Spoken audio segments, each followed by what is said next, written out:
Hardware designers are currently obsessing over a single question.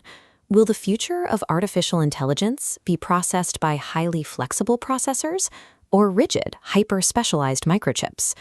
Framing this as a simple war between general-purpose GPUs and dedicated AI accelerators misreads the situation. It ignores how AI scaling actually forces hardware to evolve. To understand why, we need to look at classical Amdahl's law. For decades, this formula dictated how we measured maximum speedup by looking at a fixed ratio of serial tasks to parallel tasks. That classical model breaks down today. Modern processors are highly heterogeneous. You cannot calculate performance simply by assuming a chip relies on adding identical cores to solve a static, unchanging problem. The modern hardware challenge requires a new framework.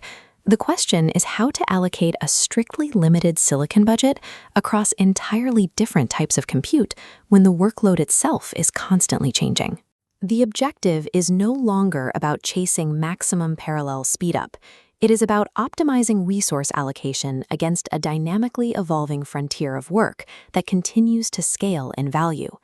Chien-Ping Liu's paper, Modernizing Amdahl's Law, provides exactly this conceptual reframing for heterogeneous computer architecture. The paper argues that as scaling laws persist, they place strict mathematical limits on how much a processor can rely on rigid, fixed-function logic. AI scaling continues to push the most valuable computational work away from locked-in mechanisms and towards a shared, flexible substrate. If the value of a workload keeps scaling, the underlying hardware mathematically must remain programmable to survive. Programmability is not a static feature. It is an architectural capability defined entirely by whatever workload dominates an era. In the CPU era, a single machine required a general instruction substrate to support entirely different software applications. During the graphics era, rigid rendering pipelines dissolved.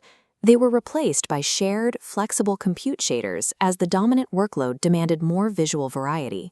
In the AI era, programmability means the architectural capacity to support more capable models through continuous software and algorithmic improvements. These software improvements, techniques like sparsity, advanced routing, and cache compression, act as recurring efficiency doublings on existing silicon. Hardware cannot afford to stand still. It must remain flexible enough to absorb the continuous, software-driven evolution that AI scaling laws demand. To prove this mathematically, the paper introduces a modernized execution time objective. It abandons the old processor count metric in favor of three specific variables. The first variable is X. This represents the fraction of a constrained hardware budget allocated strictly to specialized, dedicated logic. The second is R. This is the relative efficiency advantage that this specialized logic holds over a programmable alternative. The third variable is S, the value scalable fraction. This is the central metric of the entire framework. The value scalable fraction represents the portion of work where throwing more compute at a problem actually continues to yield measurable gains in quality or accuracy. This chart shows a strict mathematical limit. The derivative reveals a critical threshold where the scalable fraction becomes too large. Once crossed, the optimal allocation for specialized hardware collapses entirely to zero, creating two distinct zones, a safe region and a collapse region. As the portion of work worth scaling expands, narrow specialized mechanisms face an impossibly high efficiency bar to justify taking up valuable silicon area. The math forbids over-customization. As the value-producing frontier grows, dedicated hardware simply cannot keep pace with programmable fabrics. We can observe this mathematical collapse physically by looking at the evolution of modern graphics rendering. Classical rasterization is highly parallel, but highly bounded. Once primary visibility is calculated, adding more compute yields zero new scene information. Ray tracing, coupled with neural reconstruction, reallocates where the valuable work happens in the rendering pipeline. A noisy, low-sample render acts as a bounded data acquisition stage. It requires relatively little computation to achieve its baseline structural output. The true scalable value migrates downstream into the learned neural denoising stage. Here, pouring in additional compute dramatically improves visual fidelity. This exact physical shift forced hardware manufacturers to strip out rigid multi-pass rendering logic and replace it with programmable matrix-oriented substrates. Graphics architecture didn't change simply because rendering techniques changed. It evolved because the value-scalable faction migrated deep into programmable territory. This raises an obvious industry counterexample. If specialization faces a mathematical collapse, why did Google's specialized tensor processing unit succeed? The answer lies in the TPU's true architectural nature. It was never an ultra-narrow ASIC locked into a single fixed-function algorithmic model.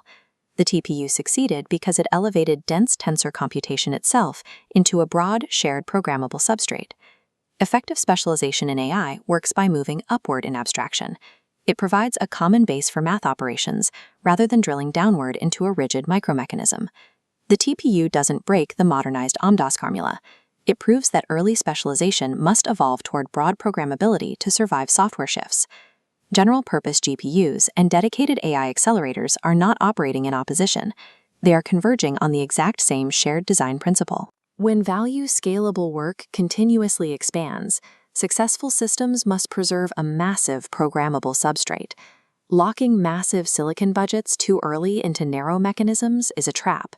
Software efficiency gains will inevitably outpace those fixed hardware functions. In the modern era, hardware must be designed with the explicit capacity to absorb unpredictable algorithmic improvements across multiple future design cycles. Long-term dominance belongs not to the chip that runs today's model the fastest, but to the architecture capable of absorbing tomorrow's effective compute.